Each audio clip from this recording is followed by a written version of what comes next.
오늘 우리에게 주시는 말씀 누가복음 20장입니다. 누가복음 20장 19절로 47절까지 말씀 한 절씩 교독하시겠습니다. 19절 다시 읽겠습니다. 서기관들과 대제사장들이 예수의 이 비유는 자기들을 가리켜 말씀하심인 줄 알고 즉시 잡고자 하되 백성을 두려워하더라. 서기관과 대제사장들은 예수님의 그 악한 농부 비유가 자신들을 가르쳐 자신들을 표적으로 삼아 한 비유임을 알았습니다. 오늘날로 표현하면 이것이 바로 표적 설교죠. 언제부터인가 한국 교회에 표적 설교라는 표현이 등장하기 시작했습니다. 목사님이 오늘 나에 대해서 표적 설교했다고 굉장히 기분 나빠하시는 성도님들이 심심찮게 등장하기 시작했습니다. 그런데 오늘 본문을 보니까 표적 설교의 원조는 예수님이십니다. 아멘. 주님이 분명 표적 설교하고 계십니다. 입은 삐뚤어져도 말은 바로 하라고 제가 분명히 말씀드렸는데 정확하게 사실 모든 설교는 표적 설교입니다. 누가 표적입니까? 그런데 김 집사님이 표적이 아니에요. 이 설교는 꼭 우리 아내가 들어야 되는데 웃기는 얘기예요. 모든 설교는 나를 관역 삼아 나를 표적 삼아 성령께서 주시는 말씀임을 믿으시기 바랍니다. 내가 듣고 내가 찔리고 내가 깨닫고 내가 변화되라고 나를 표적 삼아 주께서 주시는 은혜가 있기를 원합니다. 표적 설교가 문제가 아니라 표적 설교라고 반발하는 우리의 모습이 서기관과 바리새인을 닮은 것뿐입니다. 새로운 현상이 아니라 그 당시에도 표적 설교한다고 싫어하는 사람들이 있었고 지금도 있는 것뿐입니다. 사도행전 2장에는 베드로의 표적 설교가 나옵니다. 성령에 충만한 베드로가 이스라엘 사람들을 향해 이렇게 말합니다. 너희가 십자가에 못 박은 이 예수를 하나님이 주와 그리스도가 되게 하셨느니라. 표적 설교죠. 너희가 못 박았다. 근데 이들은 이 표적 설교를 듣고 이렇게 반응합니다. 그들이 이 말을 듣고 마음에 찔려 베드로와 다른 사도들에게 물어 이르되 형제들아 우리가 어찌할꼬 하거늘. 그들은 정확하게 표적이었고 그들의 마음에 꿰뚫어졌습니다. 찔렸습니다. 오늘 이 은혜가 저와 여러분에게 있기를 원합니다. 오늘 말씀이 다른 사람이 아니라 정확하게 나를 겨냥하고 이 말씀이 나를 찌르고 나를 수술하는 은혜가 있기를 정말로 원합니다. 아멘. 그런데 이들은 어떻게 반응하느냐? 예수를 즉시 잡고자 하되 그런데 왜 못 잡느냐? 백성을 두려워합니다. 지금까지 서기관과 대제사장들의 특징, 하나님에 대한 두려움은 한 번도 없고 다 사람을 두려워합니다. 이들을 움직이는 힘은 사람에 대한 두려움입니다. 그들이 정말 두려워할 대상은 하나님인데 하나님에 대한 두려움은 한 번도 나오지 않습니다. 지난주에도 세례 요한의 그 세례가 하늘로부터냐 사람으로부터냐라고 물을 때 대책회의를 하는 모습을 보시기 바랍니다. 어떻게 대답하면 사람들이 어떻게 반응할까? 주님이 이들을 향해 이렇게 정리하셨습니다. 아주 냉정하고 정확하게 평가하셨습니다. 요한복음 12장 43절에 이렇게 되어 있습니다. 그들은 사람의 영광을 하나님의 영광보다 더 사랑하였더라. 우리가 이런 평가를 받는 자들이 되지 않기를 원합니다. 이들이 아주 교활하게 관계를 만드는데 어떤 관계를 하느냐? 22절에 우리가 가이사에게 세를 바치는 것이 옳으니까 옳지 않으니까. 이게 왜 관계냐면요, 예수님을 약간 그 궁지에 몰아넣으려는 시도인데 당시 이스라엘이 로마의 식민지였습니다. 그래서 이제 로마에 세금을 바친다는 것은 그 식민 통치를 인정한다는 거죠. 근데 당시에 그 식민 통치에 격렬하게 저항한, 우리로 치면 독립운동가들이 있었습니다. 열심당원들이 있었습니다.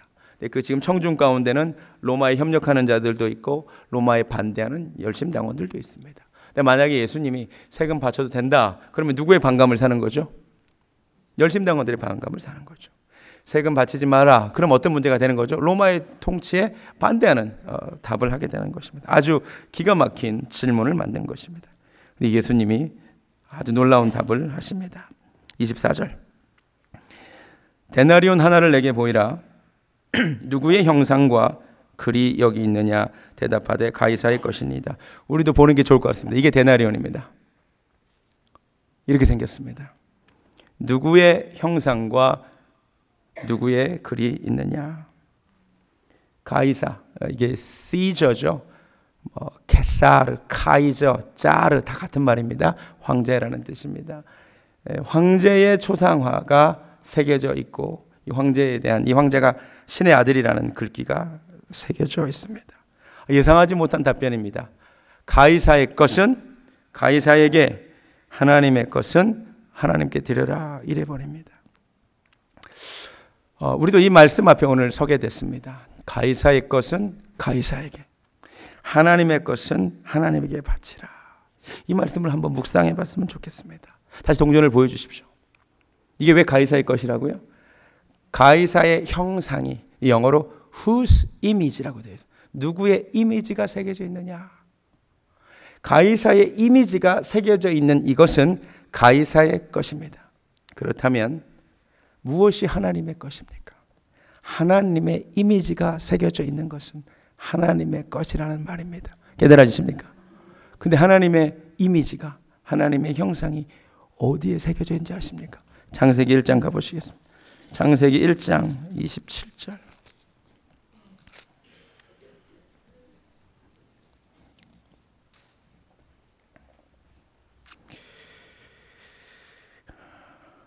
하나님이 자기 형상, 곧 하나님의 형상대로 사람을 창조하시되 남자와 여자를 창조하시고, 아멘.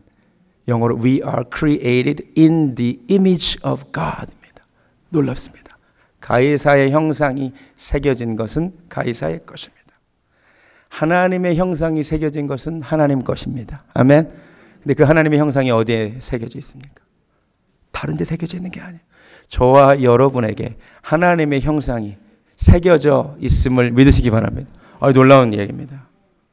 가이사의 것은 가이사의 것이지만 하나님의 형상이 뚜렷하게 새겨진 저와 여러분은 하나님의 것인 줄로 믿습니다. 더 중요한 게 있습니다. 우리가 하나님의 것임을 인정하는 것을 끝내면 안 됩니다. 오늘 본문은 너희가 하나님의 것이다로 끝나지 않습니다. 가이사의 것이면 가이사에게 바치고 하나님의 것은 하나님께 드려야 한다로 끝납니다. 여러분 하나님 것입니까? 그렇다면 저와 여러분은 하나님께 드려져야 하는 존재입니다. 내가 하나님의 것이라고, 하나님의 형상으로 지음받았다고 인정하는 것은 별로 어려운 일이 아닙니다. 그런데 우리가 주저하는 것은 하나님께 나의 것을 드리는 것입니다. 여러분의 인생을, 여러분의 물질을, 여러분의 시간을 하나님의 것이라고 인정하고 그것을 드리기는 어렵다는 것입니다. 내 생명 주님께 드리리. 생명은 드린다고 찬양해도 물질은 못 드려요. 시간은 못 드린다고요. 여러분, 근데 하나님이 왜 주일 성수를 명하셨어요? 시간의 주인이 하나님이라는 거잖아. 네 시간 드리라는 거야. 왜 11조를 명하셨어요? 10분의 1을 달라는 게 아니에요. 착각하지 마세요. 내 것이라는 거야. 하나님의 것이라는 것을 인정하는 심벌로 드리는 거예요. 여러분의 몸을, 로마서 12장에 따르면 너희 몸을 거룩한 산 제사로 하나님께 드려라. 여러분 몸을 하나님께 드리는 겁니다. 여러분 예배 시간에 여러분의 몸을, 아파서 특별한 상황이 있지 않는 한 몸을 하나님께 드리는 거예요. 우리 영적인 모든 싸움은 내 몸뚱아리를 어디다 갖다 놓느냐의 싸움인 거 아세요? 마음으로 뭐 섬긴다 그런 얘기하지 마세요. 마음으로 믿는다 그런 얘기하지 마세요. 내 몸이 하나님 앞에 나오는 거예요. 이 시간 들여서, 물질 들여서 하나님께 나오는 겁니다. 너희 몸으로 하나님께 영광을 돌리라. 왜? 우리 몸으로 죄 지을 수 있거든. 우리 몸을 하나님께 드리지 않으면, 죄악된 곳에 내 몸을 갖다 드리면 죄 짓게 되어 있기 때문입니다. 여러분의 몸을, 여러분의 물질을, 여러분의 시간을 하나님께 드리는 은혜가 있기를 원합니다. 제가 사실 이미 과거에 한 간증이라 프레시한 면이 없습니다만, 제가 솔직히 인정하는데 인생 경험이 일천해서 가지고 있는 야화가 별로 많지 않습니다. 제가 경험한 것을 말씀드리겠습니다. 노스캐롤라이나에서 살다가 보스턴으로 이사 갈 때 제가 경험한 것입니다. 그때 이사를 어떻게 했냐면 물건들을 다 짐을 붙였습니다. 사실은 정확하게 말하면 뉴욕까지 그걸 차에 들고 싣고 오다가 도저히 안 되겠다 싶어서 뉴욕에서 보스턴으로 짐을 다 보냈습니다. 그리고 짐이 오기를 기다렸습니다. 아이키아에 가서 필요한 가구들, 책상, 식탁 이런 필요한 가구들을 샀습니다.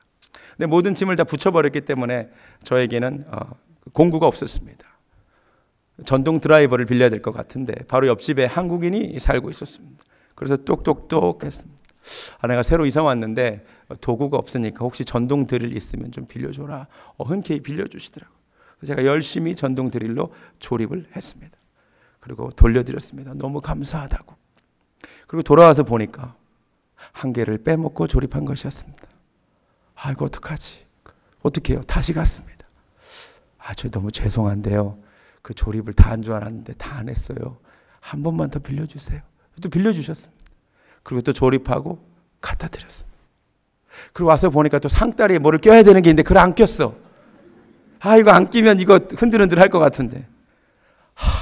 한 번만 더 빌려야겠다. 그래서 한 번만 더 빌려달라고 그 집을 가는 순간 이런 깨달음이 임했습니다.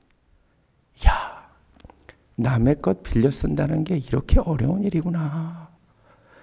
내 것 쓰는 건 참 편한데 남의 것 빌려 쓰는 것만큼 어려운 게 없구나. 그러다가 이런 생각이 들었어요. 하나님도 그러시겠구나. 여러분, 누가 하나님께 쓰임받는 줄 아십니까? 나의 모습, 나의 소유, 나의 생명, 하나님 것입니다. 당신께 드리오니 마음껏 사용하소서. 하나님의 것이니까 하나님이 마음껏 사용하셔요. 근데 진짜 하나님이 쓰기 힘든 사람들이 있어.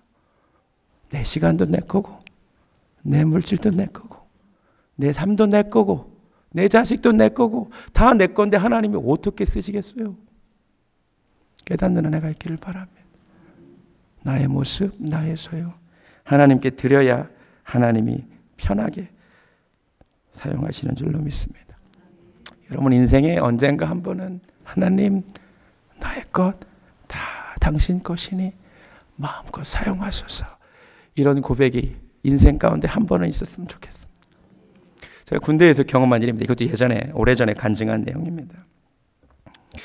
군대에서 훈련을 받을 때, 저도 이제 장교 훈련을 받았으니까 좀 세게 받았겠죠.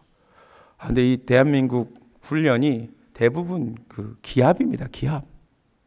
오늘은 훈련 받는다 그래서 가보면 기합 받고, 오늘은 잘못해서 기합 받는다 그래서 또 기합 받고, 오늘은 체력 훈련 한다 그래서 가보면 또 기합 받아요. 맨날 기합만 받아요.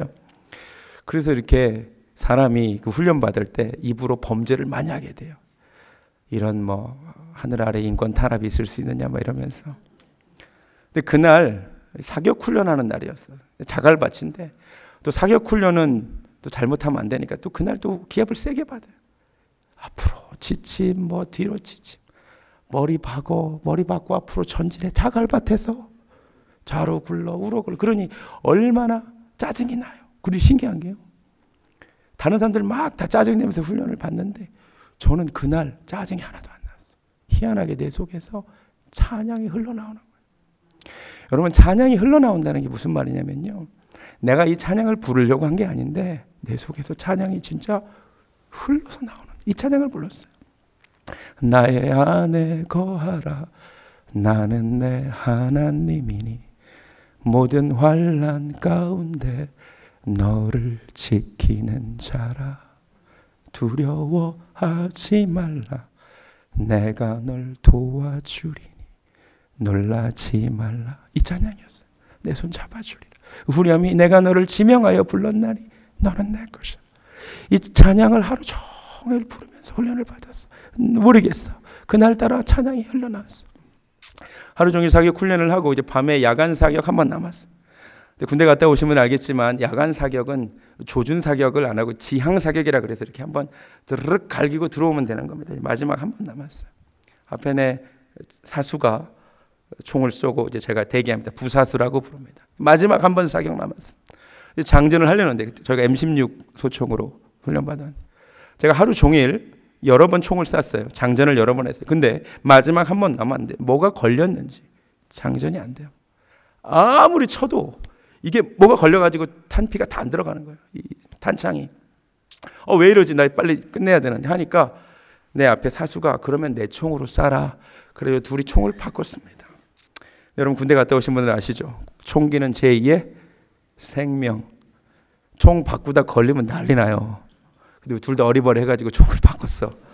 나도 고맙다 그러고는 총을 안 걸렸어요. 그리고 내가 친구 총으로 장전을 하고 드르륵 갈기고 내 총을 받아서 내 자리에 앉았어. 다 끝났구나. 그리고 무심코 내 총구를 봐서 내 쏘지 못했던 총. 그런데 갑자기 등에 식은땀이 흘렀어. 내 총구에 쏘지 않은 그 총구에 이만한 자갈이 박혀 있음을 발견하게 됐습니다. 근데 이걸 손으로 빼는데 안 나와요. 그날 밤에 내부반으로 돌아가서 총기를 분해해서 뭐를 쳐서 뺐어요. 여러분 총구에 그런 게 막혀 있으면 어떻게 되는 줄 아세요? 총이 터져요.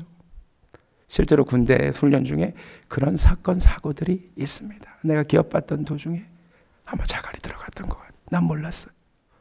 내가 그 순간 내 총구에 박혀있는 자갈을 보고 무슨 일이 벌어질 수 있었다는 것을 깨닫고 다시 내 속에서 찬양이 흘러나왔습니다.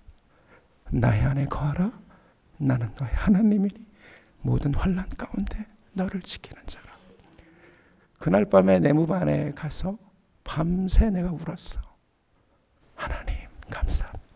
내 팔을 내 몸을 주님께 드립니다. 주님 위에 사용하여 주시옵소서. 내가 그날 밤에 하나님께 그렇게 기도했어. 그리고 제대 전에 정말로 하나님이 어느 날 저를 불러주셨어요. 가만히 보니까 그 이사야 43장 말씀으로 불렀어. 내가 너를 지명하여 불렀나니 너는 내 것이라. 여러분 인생에 언젠가 한 번은 하나님 나 주의 것이니 나의 모습 나의 소유 드리오니 마음껏 사용하여 달라고 그런 헌신과 결단의 시간이 있기를 주님의 이름으로 축원합니다. 또 하나 동전을 보면 아주 처음에 발행이 될 때는 그 형상과 그 이미지가 아주 뚜렷하죠. 그런데 이 동전이 재밌는 게 오래 쓰다 보면 흐려져요. 그 몇 가지 동전 가져왔어요. 좀 오래된 동전들은 이렇게 흐려져요. 그죠? 좀 더 오래되면 이렇게 도대체 무슨 형상이 있었는지 잘 모르겠어요. 심지어 이런 동전도 있더라고요. 도대체 뭐가 새겨져 있었는지. 사람도 이 땅에 태어날 때 뚜렷하게 하나님의 형상에 따라 하나님의 이미지대로 뚜렷하게 나왔는데 살다 보면서 하나님의 형상이 흐려진 사람들이 많습니다. 누가 봐도 하나님의 사람인 것 같은 하나님의 형상을 뚜렷하게 간직하고 사는 사람이 있는 반면에 저 사람이 도대체 하나님의 형상대로 지음받은 사람인지 잘 보이지 않는 사람들도 있을 수 있다. 망가질 대로 망가져서 도대체 저 사람이 하나님의 형상대로 지음받은 사람인지 모르겠다는 사람도 있을 수 있습니다. 마약에 빠져서 도대체 저 사람 어떻게 살까? 우리 인생이 이렇게 되지 않기를 원합니다. 원래 우리 인생이라는 게 nothing이에요. 흙으로 만들어졌어요. 가치가 제로예요. 제가 예전에도 한번 보여드렸는데 수학 공식 하나 보여드리겠습니다. 우리 인생은 제로예요. nothing이에요. 근데 여기에 하나님의 형상이 들어갔기 때문에 그 보기 좋은 인생이 된 것뿐이에요. 할렐루야. 우리 nothing이라고요. 아무것도 없는 제로예요. 근데 하나님이 들어갔기 때문에 보기에 좋은, 완벽하지는 않지만 우리는 보기에 좋은 인생이에요. 그런데 이 보기 좋은 인생에 하나님이 빠지면 다시 제로가 됩니다. nothing이 됩니다. 비밀입니다. 하나님의 형상이 내 삶 속에서 흐려지지 않기를 원합니다. 본문으로 돌아와서 27절에 이번엔 사두개인들이 바톤 터치를 해서 주님을 공격합니다. 근데 27절에 사두개인들을 향한 성경의 묘사를 주의 깊게 보시기 바랍니다. 부활이 없다고 주장하는 사두개인들, 성경이 묘사하는 사두개인들의 특징은 부활이 없다는 특정한 교리를 신봉하는 집단입니다. 특정한 전통, 특정한 교리. 누구로부터 이런 가르침이 시작되는지는 알 길이 없지만 어쨌든 사두개인들의 가장 중요한 것은 무엇이냐면 부활은 없다. 사실 천사도 없다. 영적 존재는 없다라는 것이 사두개인들의 가르침입니다. 재미있는 것은 성경에는 부활도 나오고 천사도 나오고 영적 존재도 언급되고 있다는 것입니다. 그리고 재미있는 게 이 사두개인들은 성경에 뭐라고 써있든 자기들 전통은 부활이 없다. 이게 중요하다는 것입니다. 성경보다 자신들의 특정한 신학적 교리가 더 중요한 사람들입니다. 성경의 뉘앙스는 어떻습니까? 부활이 없다 하는 사두개인들, 이 말은 부활이 있는데 없다고 주장하는 자들이라는 뜻 아니겠습니까? 오늘날 현대판 사두개인들이 있습니다. 특정한 교단에 특정한 교리를 신봉하는 자들이 있습니다. 여러분 부탁드립니다. 교리주의자가 아니라, 교단을 강조하는 자들이 아니라 진리의 하나님의 말씀을 강조하는 자들이 되면 좋겠습니다. 교리는 진리가 아닙니다. 진리에 대한 인간의 고백일 뿐이고 그 교리가 하나님의 말씀의 진리에 비추어 옳지 않으면 그 교리는 버려야 되는 것입니다. 오늘 현대판 사두개인들 중에 대표적인 사람들이 은사중지론자들입니다.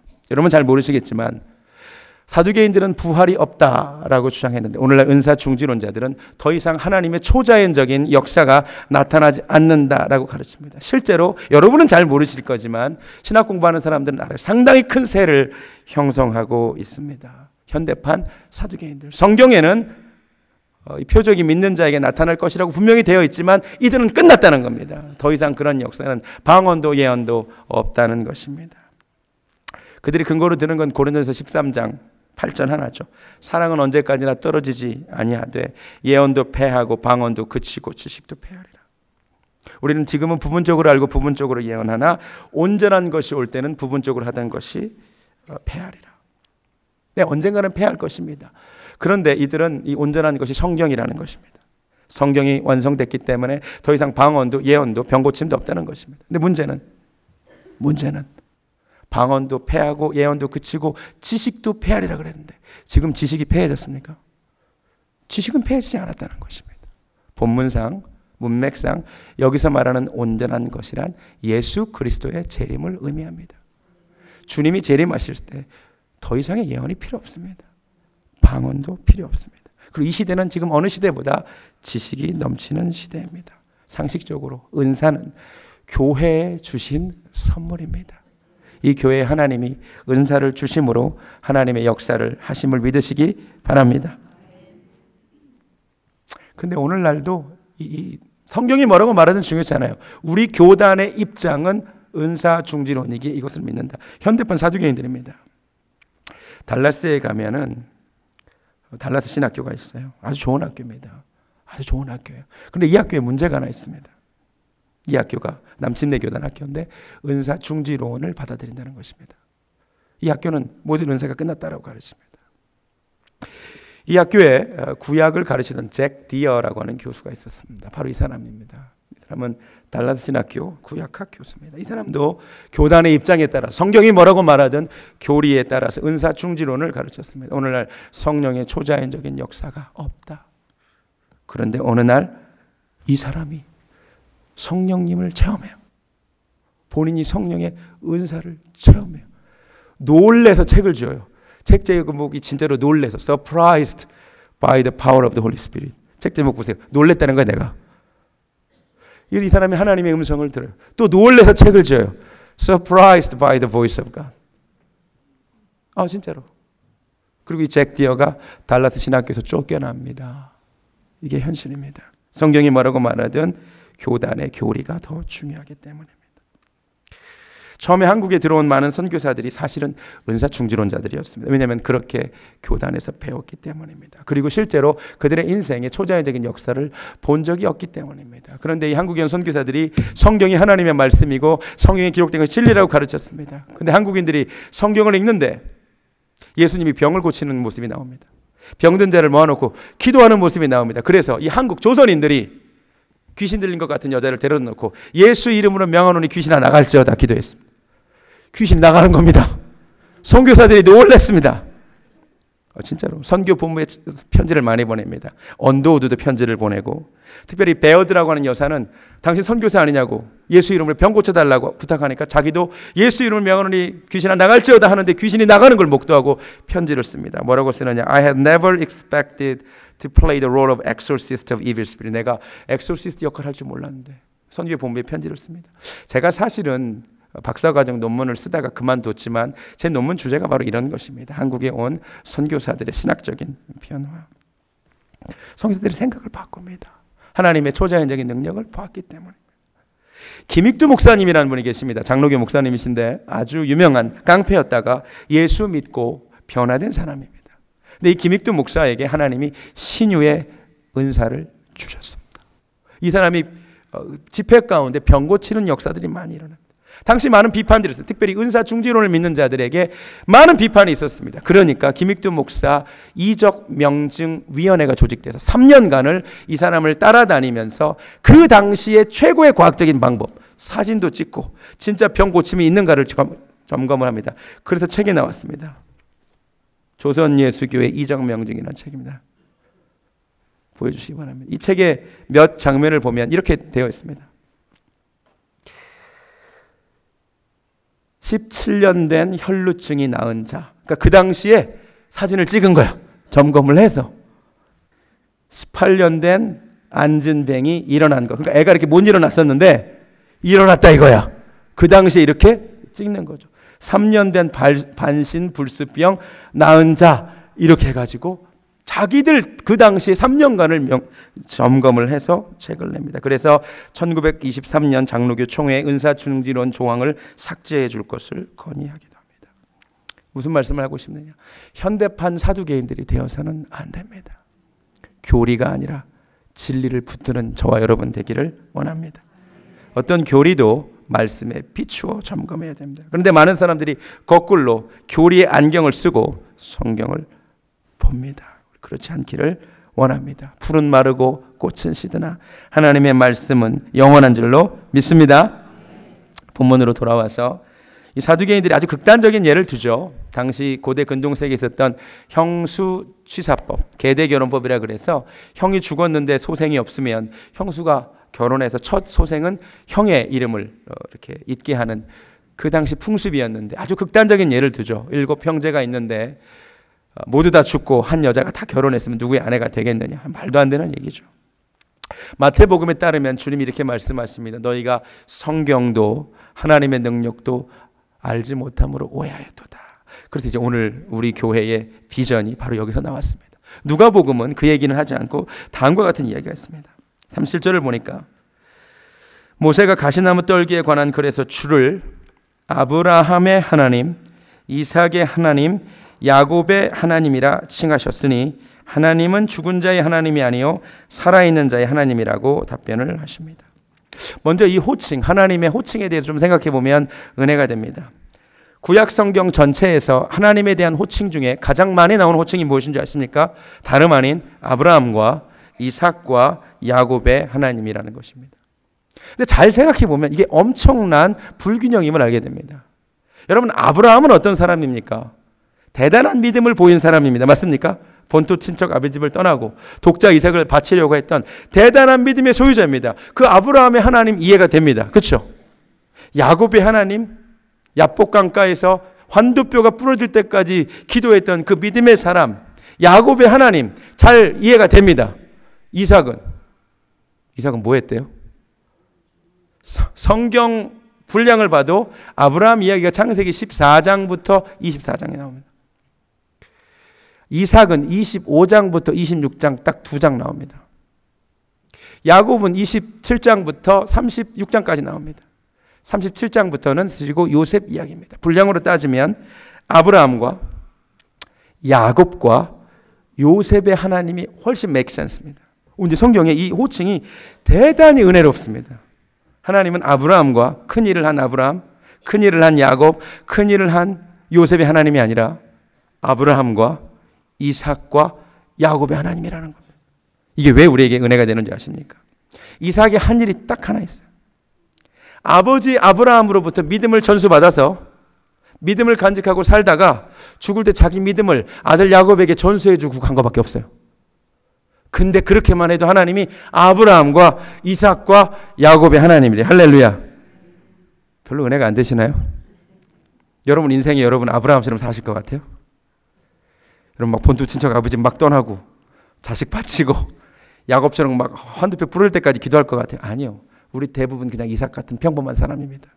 근데 저와 여러분이 특별히 하나님 앞에 대단한 일을 하지 않더라도 누군가에게 물려받은 이 믿음을 간직하고 있다가 특별히 내 후손들에게 이 믿음을 잘 전달만 해줘도 하나님은 아브라함과 이삭과 야곱의 하나님이라고 불림받기를 부끄러워하지 않으신다는 것입니다.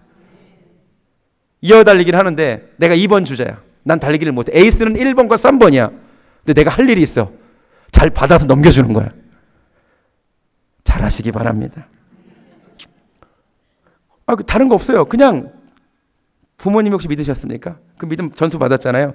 여러분 잘 간직하다가 그 믿음 자식한테 전달만 해주면 하나님 나 같은 이삭과 같은 자의 하나님이시라니까. 내가 이걸 못하는 거야. 선교의 역사를 보면 카톨릭 선교기는 16세기, 17세기입니다. 그때 우리 개신교는 선교하지 못합니다. 왜냐하면 생존에 급급했고 당시 바다를 카톨릭 국가인 스페인과 포르투갈이 장악하고 있었기 때문에 우리는 선교할 수 없었습니다. 개신교 선교는 18세기에 19세기에 이렇게 됩니다. 18세기 세계 선교를 개신교 선교를 주도했던 나라는 영국입니다. 영국이 대단한 기독교 국가였습니다. 그리고 19세기 이후에는 그런데 선교의 주도 국가가 미국으로 넘어가게 되죠. 영국이 선교의 주도권만 잃어버린 것이 아니라 영국은 기독교 국가의 모습도 잃어버렸습니다. 지금도 물론 영국 사람들에게 하나님 믿느냐고 물어보면 한 80% 이상 믿는다고 얘기를 하지만 실제로 주일날 교회 가느냐 물어보면 3%만 교회 갑니다. 영국 기독교 완전 망했습니다. 한때 교회였던 곳이 술집으로 바뀌고 가장 로열석이 강단이었던 곳이랍니다. 영국이 왜 이렇게 기독교가 망하게 됐느냐 분석한 책이 나왔습니다. 다음과 같은 책입니다. The Death of Christian Britain이라는 책입니다.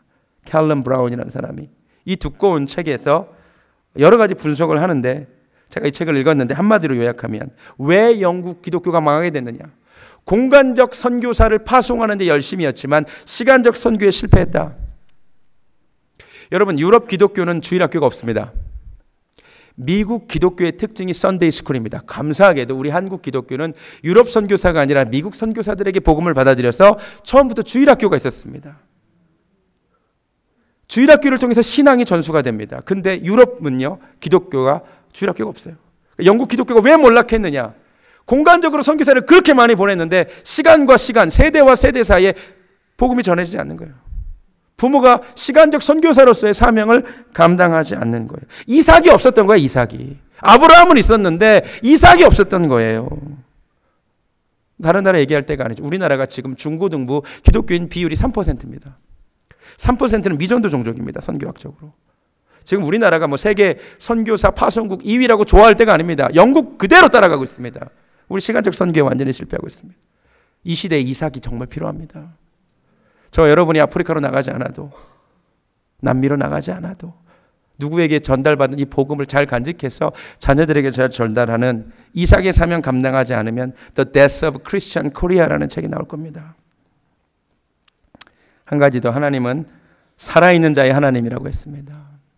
아브라함과 이삭과 야곱이 비록 죽어 있지만 영적으로 살아있죠. 하나님 앞에 살아있죠. 굉장히 중요한 이야기인 것 같습니다. 여러분 하나님은 누구의 하나님입니까?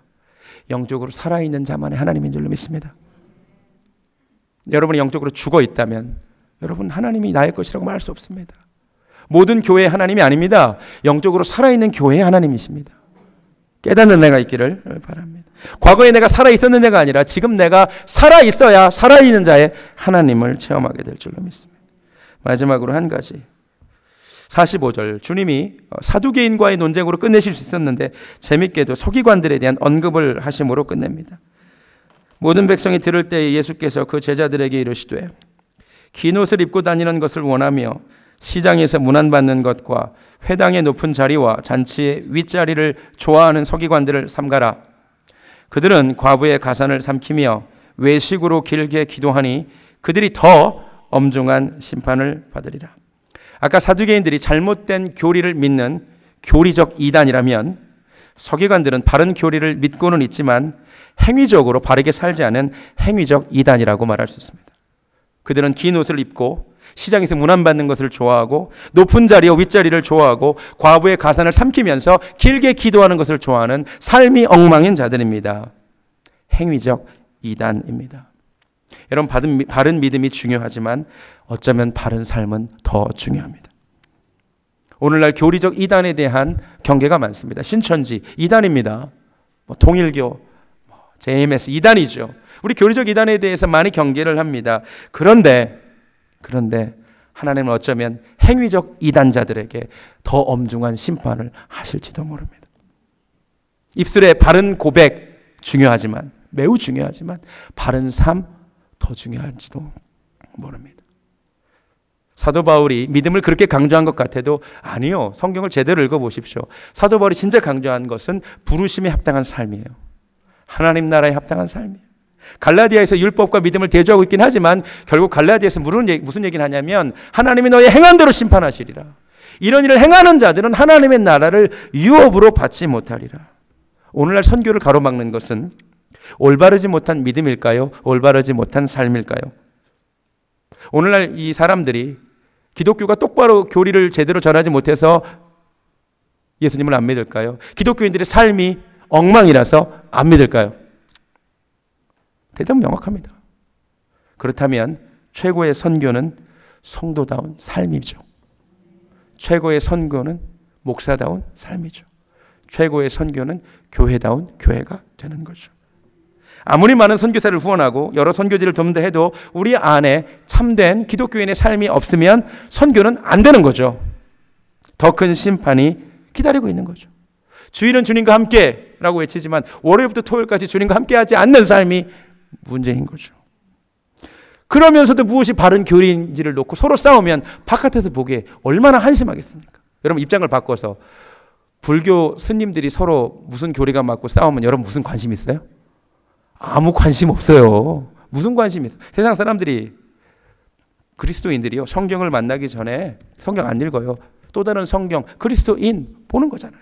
우리 삶이 이단적이지 않기를 주님의 이름으로 부탁드립니다. 오늘 설교가 나를 표적으로 삼은 하나님의 말씀이기를 원합니다. 찬송 가사를 좀 보여주시기 바랍니다. 흙으로 사람을 지으사 그 코에 생기를 불어넣으시는, 우리는 흙이에요. 제로예요. nothing이에요. 근데 여기에 하나님이 개입하셨어요. 그래서 하나님 보기에 좋다 그랬어요. 후렴이 이렇습니다. 나는 하나님 형상 따라 지음받은 몸이니 이 몸을 주께 맡기리.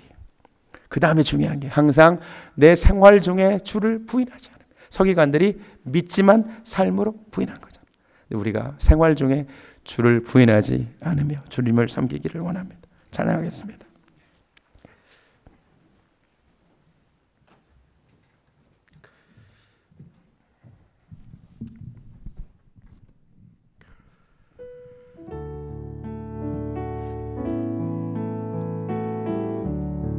흙으로 사람을 지으셨습니다. 흙으로 사람을 지으사 그 코에 생기를 불어넣으신 주 하나님, 우리 위해 아들을 세상에 보내신 사랑의 주 하나님을 사랑해. 나는 하나님 형상대로 지음받았습니다. 나는 하나님 형상대로 지음받 이 몸을 주께 바치리. 이 몸을 주께 바치리. 아멘. 항상 내 생활 중에 주를 부인하지 않으며 내 주를 우리 한 번만 더 찬양하겠습니다. 흙으로 사람을 지으사. 우리 원래 nothing입니다. 흙으로 사람을 지으사 그 코에 생기를 불어넣으신 주 하나님,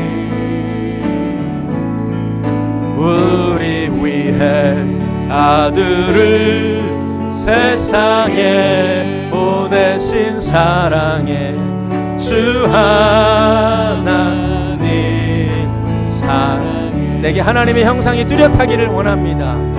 나는 하나님 형상 따라 지음받은 몸이니 이 몸을 주께 맡기니 항상 내 생활 중에 항상 내 생활 중에 주를 부인하지 않으며 내 주를 섬기렵니다. 반주 계속해 주시고 눈을 감습니다. 하나님, 오늘 설교가 바로 나를 찌르는 하나님의 말씀이기를 원합니다. 아무것도 아닌 흙으로 지어진 존재가 하나님의 형상이 새겨져서 보기 좋은 존재가 되었음을 잊지 않게 하시고, 나는 하나님의 것이니 내 몸과 물질과 시간을 내 마음대로 쓰지 않고 하나님께 드리고 하나님께 쓰임받는 인생 되게 하여 주시옵소서. 바른 믿음 원합니다. 바른 교리 원합니다. 그러나 동시에 바른 삶 원합니다. 함께 하여 주시옵소서. 이제는 우리 구주 예수 그리스도의 은혜와 하나님 아버지의 극진하신 사랑과 성령님의 역사하심이 정말로 나의 것 주님 것이오니 주님께 드린다고 고백하는 사랑하는 베들교회 성도님들 머리 위에 지금부터 영원까지 함께 하시기를 간절히 축원하옵나이다. 아멘.